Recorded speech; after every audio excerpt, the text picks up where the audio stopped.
मैं doctor Lovelesh Kumar, Allahabad degree college, department of political science. आज की इस वीडियो क्लास में बीए पार्ट 1 के सभी छात्रों का स्वागत है। जैसा कि आपको पहले से ही कन्फर्म है कि हमारे देश की जो शासन प्रणाली है, किस आधार पर किस प्रकार की शासन प्रणाली है। हमारे यहाँ की जो पार्लियामेंट्री सिस्टम है, संसदीय शासन प्रणाली है, उसके कुछ मानक हैं और उस मानक को दृष्टिगत रखते हुए आज हम जो टॉपिक रखेंगे प्रेसिडेंट ऑफ इंडिया, भारत के राष्ट्रपति के संबंध में जो हम डिस्कशन करेंगे, उसके पूर्व हम पुनः एक बार इस संसदीय शासन प्रणाली को रिपीट करते हैं कि जहां पर संसदीय शासन प्रणाली होती है वहां पर दो प्रकार के प्रधान पाए जाते हैं। एक तो हेड ऑफ स्टेट की बात होती है, राज्य प्रमुख की बात होती है, और दूसरे हेड ऑफ गवर्नमेंट की बात होती है, शासन प्रमुख या सरकार प्रमुख की बात होती है। तो जो हेड ऑफ स्टेट होता है, राष्ट्र का प्रमुख होता है, वो संवैधानिक औपचारिक प्रधान होता है। एक तरह से फॉर्मल तरीके से उस राष्ट्राध्यक्ष के रूप में तो सेवाएं देते हैं, लेकिन वो अपनी वास्तविक शक्तियों का प्रयोग नहीं कर पाते हैं। सारी शक्तियां जो सरकार प्रमुख होता है, तो सारी शक्तियों का प्रयोग उस राष्ट्राध्यक्ष के नाम से ही की जाती है, लेकिन वह राष्ट्राध्यक्ष अपनी किसी भी शक्ति को स्वयं प्रयोग में नहीं ले सकता है। तो भारतीय संसदीय प्रणाली में जो भारत का राष्ट्रपति है, भारत में जो राष्ट्रपति है, वो क्या है, एक प्रकार से संवैधानिक या औपचारिक प्रधान है। सैद्धांतिक रूप से यदि हम बात करते हैं, सैद्धांतिक थ्योरेटिकल, तो जो संविधान में लिखी गई जो बातें हैं कि संविधान में सिद्धांत रूप में क्या कहा गया है, तो संपूर्ण शक्तियां राष्ट्रपति में निहित है। लेकिन व्यवहारिक रूप की अगर बात करें तो वह किसी भी शक्ति का प्रयोग स्वयं नहीं करता। उसका रीजन क्या है? क्योंकि संविधान ने राष्ट्रपति को विवेक का अधिकार नहीं दिया है। दूसरा, सरकार का जो वास्तविक प्रधान, जो प्रधानमंत्री होता है, जो कि मंत्रिपरिषद की सहायता से संपूर्ण शक्तियों का प्रयोग करता है। तो अगर इस प्रकार से हम व्यवहारिक रूप से कहें तो संपूर्ण कार्य मंत्रिपरिषद ही करती है, लेकिन किसके नाम से? राष्ट्रपति के नाम से। अर्थात मंत्रिपरिषद संपूर्ण शक्तियां का प्रयोग करती है, लेकिन राष्ट्र प्रमुख के नाम से। नाम उस राष्ट्रपति का चलेगा, लेकिन शक्तियों का उसका प्रयोग मंत्रिपरिषद करेगी, और उस मंत्रिपरिषद के माध्यम से वास्तविक शक्तियों का प्रयोग प्रधानमंत्री करते हैं। तो अब इस तरह की यदि हम बात करें तो इससे ये स्पष्ट होता है, इससे ये क्लियर होता है कि संसदीय शासन प्रणाली में जो पार्लियामेंट्री सिस्टम है, संपूर्ण कार्य मंत्रिपरिषद के द्वारा ही किया जाता है। जितने वर्क है, टोटल एग्जीक्यूटिव वर्क जो होते हैं, वो उस जो है काउंसिल के माध्यम से की जाती है, परिषद के माध्यम से ही की जाती है। लेकिन वह करते हैं, लेकिन वो अपने सभी कार्यों के लिए जितने भी काम करते हैं, वो राष्ट्रपति को फ्रंट में रख करके ही वो अपनी सभी शक्तियों का प्रयोग करते हैं। नाम उनका होता है और काम इनका होता है। इनका मतलब मंत्रिपरिषद या मंत्रियों का होता है, और नाम उनका राष्ट्रपति अथवा हेड ऑफ स्टेट, शासन प्रमुख, जो है राज्य प्रमुख का होता है, या राष्ट्र प्रमुख कहो या राष्ट्र प्रमुख कहो, जो देश का एक हेड होता है, जिसके नाम पर सारी शासन व्यवस्था का संचालन तो किया जाता है, लेकिन उनकी सारी शक्तियां स्वयं अपने हाथ से प्रयोग नहीं करता है। तो राष्ट्रपति के बारे में कहा जाता है कि यह कोई व्यक्ति नहीं। यदि इस तरह की जब बात होती है तो एक कंसेप्ट क्रिएट होता है कि जब राष्ट्रपति की बात करते हैं तो वो कोई पर्सन की या व्यक्ति की बात नहीं होती है, वह एक तरह से इंस्टीट्यूट या संस्था है। जब संस्था है तो वह राष्ट्र की एकता, और किस लिए है कि राष्ट्र की एकता और अखंडता का प्रतीक है, symbol of a nation undivided. तो राष्ट्र की एकता और अखंडता का क्या है, वो जो है प्रतीक है, चिन्ह है, सिंबल है, जिसके माध्यम से भारत को क्या अनडिवाइड, मतलब जिसको टुकड़े ना किए जा सके, डिवाइड ना किया जा, इसको बांटा ना जा सके, इंटीग्रिटी, एकता और अखंडता का प्रतीक है, ताकि हमारे देश की राष्ट्रीय एकता को सुनिश्चित किया जा सके। वह राष्ट्र का गौरव है, वह राष्ट्र का क्या है, गौरव। कार्यपालिका संबंधी समस्त शक्तियां, जितनी कार्यपालिका, हमने बताया कि एग्जीक्यूटिव बॉडी से जितनी कार्यपालिका से संबंधित शक्तियां होती हैं, वो सारी शक्तियां राष्ट्रपति में निहित होती हैं। वह राष्ट्रीय ही नहीं, यदि हम बात करें तो सिर्फ देश की ही बात नहीं करें, यदि इंटरनेशनल लेवल पे बात करें, अंतर्राष्ट्रीय स्तर पे बात करते हैं जब जो है, तो अंतर्राष्ट्रीय स्तर पर भी देश का प्रतिनिधित्व करता है, वही संधि और समझौते करता है, वही युद्ध की घोषणा होती है, और राष्ट्र का क्या करता है, प्रतिनिधित्व करता है। तो जितने संधि, समझौते, प्रतिनिधित्व, युद्ध की घोषणा, ये जितने भी कार्य होते हैं वो किसके नाम से होते हैं, राष्ट्रपति के नाम से होते हैं। पद पर, और यहाँ तक ये गौरव की बात हो, तो यदि राष्ट्रपति अपने पद पर बने हैं, तो पद पर बने रहते समय कोई भी जर्नलिज्म या कोई भी पत्रकार उनसे इंटरव्यू नहीं ले सकते हैं, और उसके वेतन एवं भत्तों पर कोई कमी, इनकम टैक्स नहीं लगाया जाता। क्यों? क्योंकि उनको जो भी चीजें हैं सब फ्री ऑफ कास्ट। वैसे राष्ट्रपति की जब बात करें तो उनके वेतन भत्ते भी बढ़ाए गए हैं, और इस समय राष्ट्रपति के वेतन भत्ते संवैधानिक तरीके से देखा जाए तो देश में सर्वाधिक जो वेतन की बात होती है तो राष्ट्रपति को ही दिया जाता है। तो आयकर भी, उसमें इनकम टैक्स नहीं लगाया जाता। इसके किसी भी गलत कार्य के लिए यदि राष्ट्रपति महोदय अपने पद पर बने हैं और उनके नाम पर पूरा शासन व्यवस्था जो है मंत्रिपरिषद के द्वारा, प्रधानमंत्री के द्वारा संचालन करते हैं, तो अपने किसी भी वर्ग के लिए भारत सरकार पर तो आप कोई केस कर सकते हैं, लेकिन राष्ट्रपति पर नहीं। उसका रीजन ये है कि उसके नाम पर तो शासन किया जाता है, लेकिन उसके द्वारा शासन नहीं किया जाता। तो जब उसके द्वारा शासन नहीं किया जाता तो संबंधित जो व्यक्ति को ही पनिशमेंट दिया जा सकता है जो इसके लिए दोषी है। तो यही रीजन है कि उसके किसी भी कार्य के लिए भारत सरकार पर तो मुकदमा चला सकते हैं, लेकिन राष्ट्रपति पर नहीं चला सकते हैं।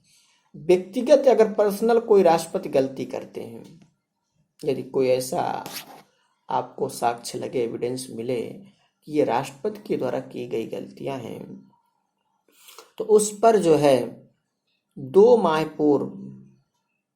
माह पहले आपको नोटिस दिया जा सकता है। वो 2 माह पूर्व नोटिस दिया जा सकता है राष्ट्रपति महोदय को कि आपके द्वारा ऐसी गलती की गई है, और 2 माह पूर्व नोटिस देकर उनको सूचित किया जाएगा, तभी कुछ आगे बात बन सकती है। इसके अलावा कोई भी ऐसा ऑप्शन नहीं है कि राष्ट्रपति महोदय से आप कोई बात कर सकें, क्योंकि जो कॉन्स्टिट्यूशनल प्रोविजंस हैं, संवैधानिक प्रावधान या उपबंध हैं, वो सारे पहले से डिसाइडेड हैं। तो इस संबंध में डॉक्टर बी आर अम्बेडकर ने जब संविधान सभा का गठन किया जा रहा था, तो इस स्थिति को स्पष्ट करते हुए अपना एक स्टेटमेंट भी दिया, क्योंकि जो ये स्थिति भारतीय राष्ट्रपति की है, ये स्थिति ब्रिटेन के महाराजा राजा और उसके जो है रानी के समकक्ष बना दिया गया है। सम्राज्ञी के समकक्ष पैरेलल बनाया गया है, और उससे कुछ स्पेशल प्रावधान भारतीय कॉन्स्टिट्यूशन में किए गए हैं। तो एक तरह से जो है दुविधा, डिलेमा की स्थिति क्रिएट हो रही थी कि इसमें क्या स्थिति एक्सेप्ट की जाए फाइनल में, क्योंकि जब राष्ट्रपति को विवेकाधिकार नहीं दिया गया है, तो जब विवेकाधिकार नहीं दिया गया तो अपनी सभी शक्तियों का प्रयोग भी नहीं कर पा रहा है। लेकिन कुछ ऐसी कंडीशंस भी हैं कि जहां पर राष्ट्रपति अपने विवेकाधिकार का प्रयोग कर सकते हैं। तो जैसे क्या होता है, जैसे लोकसभा में मंत्रिपरिषद का स्पष्ट बहुमत नहीं होता है, उस स्थिति में क्या करना है क्या नहीं करना, इसका डिसाइड करने का काम राष्ट्रपति महोदय की विवेकाधिकार पर ही डिपेंड करता है। First point. सेकेंड पॉइंट की हम यदि बात करते हैं तो जैसे जो है चुनाव के बाद किसी भी दल को स्पष्ट बहुमत नहीं मिलता है, तो जब किसी भी दल को स्पष्ट बहुमत नहीं मिलता है तो अब वो राष्ट्रपति के विवेकाधिकार पर डिपेंड करता है कि किसको जो है प्रधानमंत्री के लिए जो है न्योता को स्वीकार करें, किसको अस्वीकार करें। क्योंकि गठबंधन की जो अलायंस गवर्नमेंट होती है, गठबंधन की जो सरकार होती है, तो कब किसके पक्ष में मेजॉरिटी है या नहीं, ये कह पाना बड़ा मुश्किल होता है। भाई किसी एमएलए या किसी जो है सांसद को मंत्री पद नहीं दिया गया, अपना समर्थन वापस करके दूसरे को दे दिया। तो ऐसी स्थितियों को स्पष्ट करने के लिए या ऐसी कोई क्राइसिस ना आए, तब राष्ट्रपति के जो है विवेकाधिकार का जो है वो दिया गया है। तो राष्ट्रपति के संबंध में या उनके सामने ऐसी कोई कंडीशन क्रिएट होती है, तभी अपने वो जो है विवेक का यूज कर सकते, विवेक का इस्तेमाल कर सकते हैं। तो उनके इस दुविधाजनक स्थितियों को स्पष्ट करते हुए या अन्य विद्वानों के मतों को स्पष्ट करते हुए डॉक्टर B.R. अम्बेडकर ने संविधान सभा में राष्ट्रपति की स्थिति का राष्ट्रपति की स्थिति को स्पष्ट करते हुए कहा कि भारत में राष्ट्रपति की वही स्थिति है जो इंग्लैंड में सम्राट की है। वह राष्ट्र का प्रधान है, सरकार का नहीं। वह राष्ट्र का प्रतिनिधित्व करता है, सरकार का नहीं। साधारणतः वह मंत्रिपरिषद के परामर्श को मानने के लिए बाध्य है। वह मंत्रिपरिषद के परामर्श के बिना कुछ नहीं कर सकता और उसके विरुद्ध भी कुछ नहीं। कहने की स्थिति यह है कि डॉक्टर अंबेडकर ने जब राष्ट्रपति की स्थिति को स्पष्ट करते हुए अपने शब्दों में कहा कि सारी स्थितियां तो उनके नाम पर हैं, लेकिन उन पर किसी प्रकार का कोई एलिगेशन या उन पर कोई आरोप नहीं लगा सकता। जैसे उन्होंने कहा कि भारत में राष्ट्रपति की वही स्थिति है जो सम्राट की है इंग्लैंड में। वह राष्ट्र का प्रमुख है, सरकार का नहीं।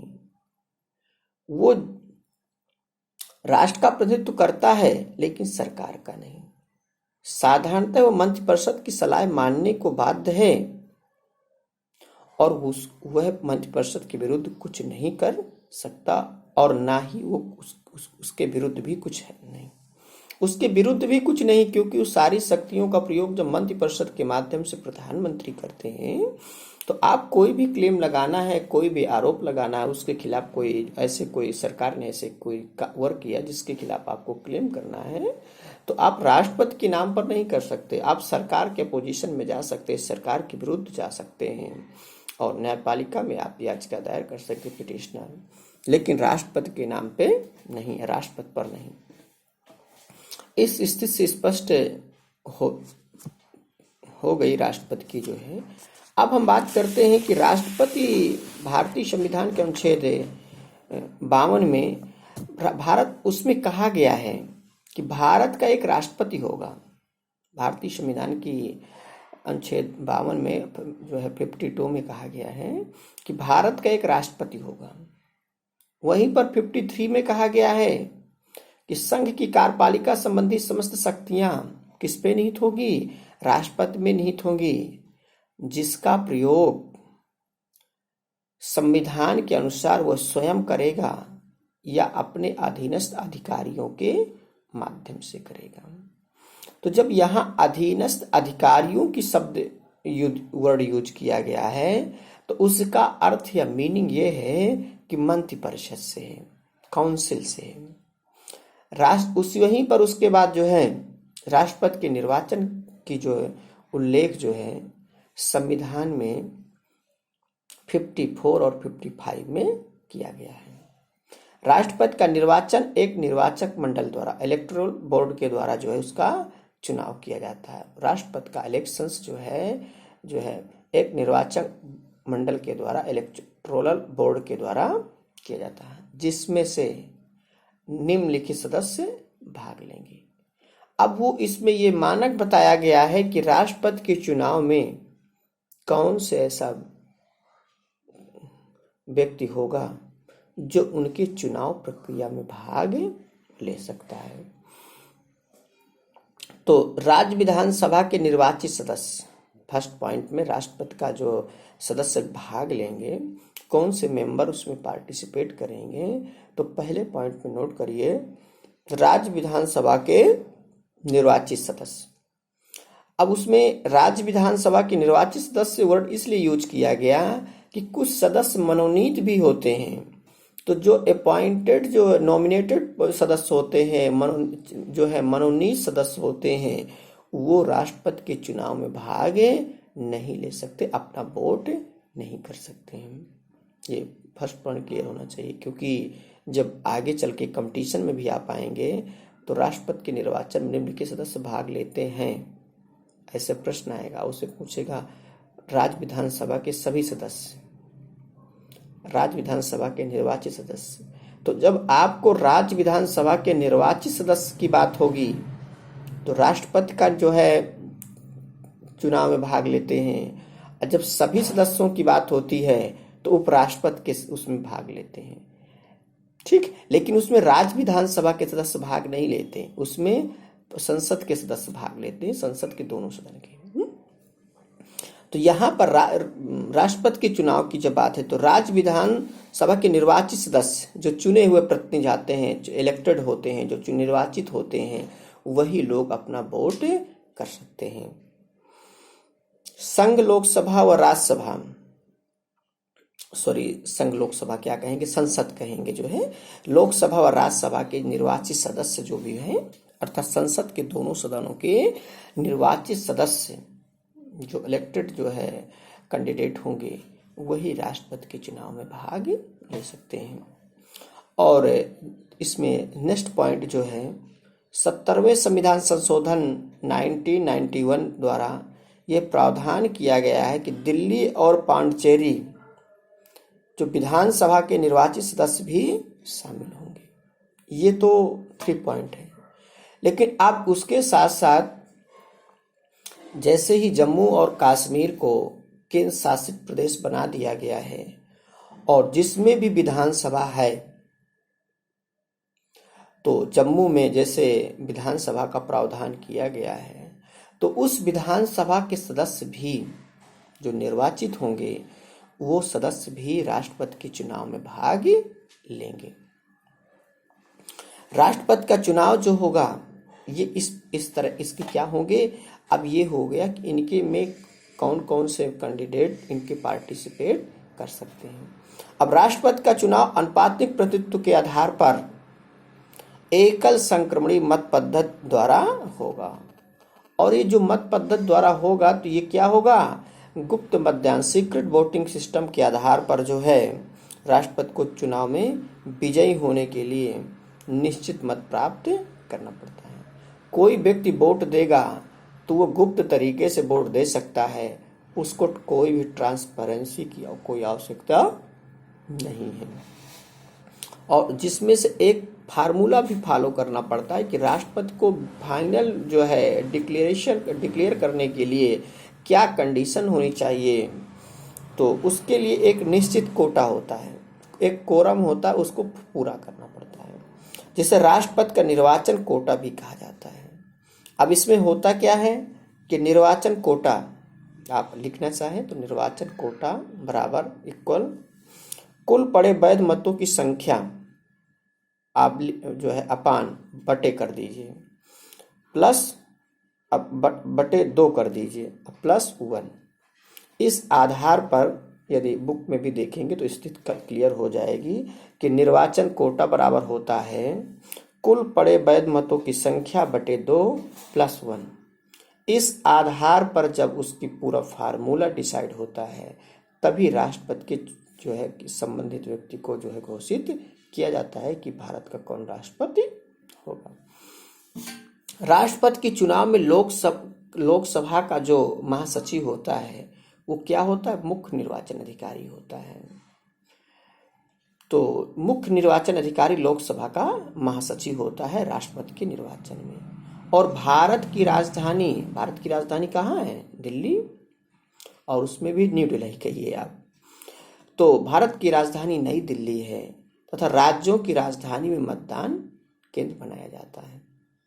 उसमें सीधा कंसेप्ट यह समझिए कि जो सांसद होते हैं वो दिल्ली में वोट करते हैं अपनी राजधानी, देश की राजधानी में, और जो राज्यों के विधायक होते हैं वो अपने अपने राज्यों की राजधानियों में वोट करते हैं।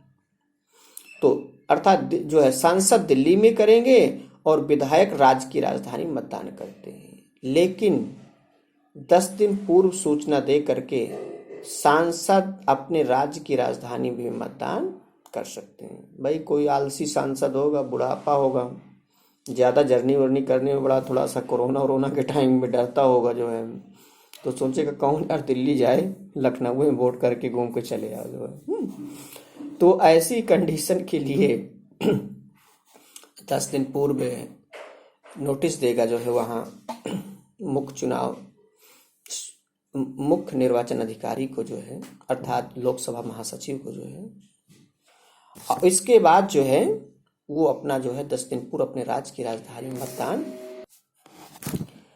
ये तो अभी राष्ट्रपति के जो है मतदान की प्रक्रियाओं के संबंध में उसके संबंध बात की गई। लेकिन 71 के अनुच्छेद में ये कहा गया है कि राष्ट्रपति एवं उपराष्ट्रपति के यदि निर्वाचन के संबंध में कोई विवाद होता है या कोई डिस्प्यूट होता है तो केवल सर्वोच्च न्यायालय सुप्रीम कोर्ट पे ही आप जो है उसको चुनौती दे सकते, उसको चैलेंज जो है वल्ली फॉर सुप्रीम कोर्ट पे ही कर सकते हैं और उसके द्वारा दिया गया निर्णय अंतिम होगा। यदि राष्ट्रपति और उपराष्ट्रपति के चुनाव में कोई विवाद की स्थिति होती है तो केवल सुप्रीम कोर्ट पे ही आप चुनौती कर सकते हैं। और इसके बाद यदि सुप्रीम कोर्ट ने यह निश्चित कर दिया कि इस आधार पर जो अपना डिसीजन दे देगी वह उसके संबंध में अंतिम डिसीजन होगा। और यदि सुप्रीम कोर्ट, लेकिन अब ये तो अंतिम होगा। अब कंडीशन यहाँ पर यह फॉलो होती है कि यदि कोई ऐसा व्यक्ति हो के संबंध में सुप्रीम कोर्ट निर्णय आ जाए जो ऑलरेडी पद पर है, जो है निर्वाचित हो चुका है, और चुनाव, क्योंकि भारतीय जो न्यायपालिका है इतना तुरंत डिसीजन तो ले नहीं पाती है, तो यदि राष्ट्रपति अपना पद ग्रहण कर लें, महामहिम अपना पद ग्रहण कर लें और उसके द्वारा जो है हो सकता है 6 मंथ या 1 ईयर कुछ अपना कार्यकाल भी चले, और उसके बाद यदि एक जो है 6 मंथ या 1 ईयर के बाद कोई सुप्रीम कोर्ट का डिसीजन आता है तो उन्होंने जो काम 6 मंथ या 1 ईयर में उन्होंने जो किया, जिन बिल और जो है बिल वाउचर पे या जिस पे उन्होंने साइन किया, वो सभी काम राष्ट्रपति के क्या होंगे? मान्य होंगे। तो अवैध घोषित कर उनके पूर्व के द्वारा किया गया कार्य क्या होगा? वैध होगा। अर्थात वो पद से, जिस डेट से उनका डिसीजन सुप्रीम कोर्ट का आएगा उस डेट के बाद कोई काम नहीं उनका माना जाएगा, लेकिन उसके जो प्री कंडीशंस थे, पूर्व की जो है अवस्था में जो है जितने भी काम उन्होंने किया उस डिसीजन से पहले जितने उन्होंने वर्क किए वो सभी क्या है? वैलिड रहेंगे। इस संबंध में ये एक तरह से कंसेप्ट था राष्ट्रपति के संबंध में। अब इसमें कुछ पॉइंट हैं जो थोड़ा सा और आप समझ सकते हैं कंपटीशन के भी पर्पज से जो है। तो भारत में कोई व्यक्ति कितनी बार राष्ट्रपति बन सकता है, ये राष्ट्रपति के संबंध में संविधान में कोई उल्लेख नहीं है कि आप 2 बार से ज्यादा नहीं बन सकते, कि 1 बार से ज्यादा नहीं बन सकते, जैसे विश्व के अन्य देशों की संविधानों में है, जैसे अमेरिका में है। तो वहाँ यह स्पष्ट उल्लेख है कि वहाँ का कोई भी नागरिक 2 से अधिक बार राष्ट्रपति पद पर नहीं रह सकता है। तो भारतीय संविधान में ऐसा कोई उपबंध नहीं दिया गया कि कोई व्यक्ति कितनी बार राष्ट्रपति बना रह सकता है या नहीं हो सकता। लेकिन भारत के जो प्रथम राष्ट्रपति थे डॉक्टर राजेंद्र प्रसाद, उन्होंने 2 बार अपने पद पर रहते हुए स्वयं स्वेच्छा से पद को छोड़ दिया था। इस आधार पर एक तरह से परंपरा चली आ रही है कि कोई भी राष्ट्रपति हो तो 2 बार से अधिक नहीं रहेगा, लेकिन ऐसा कोई संवैधानिक प्रावधान नहीं है। और जैसे बीबी गिरी हैं, तो 1961 में गैर कांग्रेसी अद्वितीय पसंद के राष्ट्रपति चुने गए थे। कि उस समय बीबी गिरी इंदिरा गांधी के पसंदीदा वो थे, राष्ट्रपति थे जो है। तो उन्होंने उम्मीदवार के रूप में जो है उसको राष्ट्रपति के उम्मीदवार के रूप में बीबी गिरी को चयन किया। और उसी समय नीलम संजीव रेड्डी भी चुनाव लड़े, लेकिन नीलम संजीव रेड्डी लोकसभा अध्यक्ष थे, वो चुनाव हार गए। और द्वितीय मतगणना जब हुई तो द्वितीय मतगणना के आधार पर जो है बीबी गिरी भारत के पहले गैर कांग्रेसी राष्ट्रपति चुने गए। और वो निर्दलीय भी थे जो है ना, क्योंकि वो ओनली फॉर इंदिरा गांधी की पसंद थी और कांग्रेस की पसंद में दूसरे थे जो है। बीबी गिरी ऐसे राष्ट्रपति रहे जो ट्रेड यूनियन के अध्यक्ष भी रह चुके हैं, और जैसे के.आर. नारायण गुट निरपेक्ष आंदोलन के महासचिव भी रहे थे। सन 1971 में नीलम संजीव रेड्डी सर्वसम्मत से भारत के राष्ट्रपति चुने गए। वही जो बीबी गिरी से हार चुके थे, उन्होंने बीबी गिरी से हार चुके थे लेकिन अपने आप में हार स्वीकार नहीं की, और अंत में 1971 में भारत के जो है क्या है सर्वसम्मत से पूर्ण बहुमत से, अर्थात बिना किसी चुनाव के जो है चुनाव जीत गए। उनके जो विरोध में किसी का नामांकन भी हुआ उसको भी वापस हो गया, या उनके सम्मान में उनको कोई किसी ने मत नामांकन ही नहीं करवाया। तो जब नामांकन नहीं करवाएंगे तो वो निर्दलीय के रूप में निष्पक्ष और जो सर्वसम्मत से स्वीकार कर लिए गए कि आप ही भारत के राष्ट्रपति होंगे। एपीजे अब्दुल कलाम पहले गैर राजनीतिक व्यक्ति हैं, क्योंकि एक साइंटिस्ट थे, इनका कोई संबंध राजनीति से नहीं था। इससे पूर्व जितने भी राष्ट्रपति हुए हैं उनका किसी न किसी रूप में पहले से राजनीतिक पृष्ठभूमि रही है। डॉक्टर प्रतिभा पाटिल भारत की प्रथम महिला राष्ट्रपति है। भारत में किन्हीं 2 राष्ट्रपतियों के मत बराबर हो जाएं तो क्या होगा, संविधान इस पर मौन है। हमारे देश की संवैधानिक व्यवस्था में ऐसा कोई उपबंध नहीं किया गया है कि यदि राष्ट्रपति के चुनाव के समय किन्हीं दो राष्ट्रपतियों के मत बराबर हो जाएं तो उस कंडीशन पर हम क्या करेंगे। एक संयोग भी हो सकता है, संविधान इस पर मौन है। जबकि हम अमेरिका संविधान की बात करें तो जब कभी ऐसी स्थिति होती है कि जब दोनों व्यक्तियों के राष्ट्रपति के जो चुनाव लड़ने वाले व्यक्ति हैं दोनों के मत बराबर हैं, तो ऐसी स्थिति में प्रतिनिधि सभा निर्णय करती है कि अब इसमें क्या होना चाहिए। अमेरिका के राष्ट्रपति का चुनाव जनता द्वारा अप्रत्यक्ष एक निर्वाचन मंडल के द्वारा होता है। वहां पर जनता पहले अपने निर्वाचक मंडल चुनती है, निर्वाचक मंडल फिर राष्ट्रपति का चयन करती है। वहां पर हमारे यहाँ के राष्ट्रपति की चुनाव प्रक्रिया से वो भिन्न है, तो अप्रत्यक्ष निर्वाचन मंडल के द्वारा होता है वहाँ।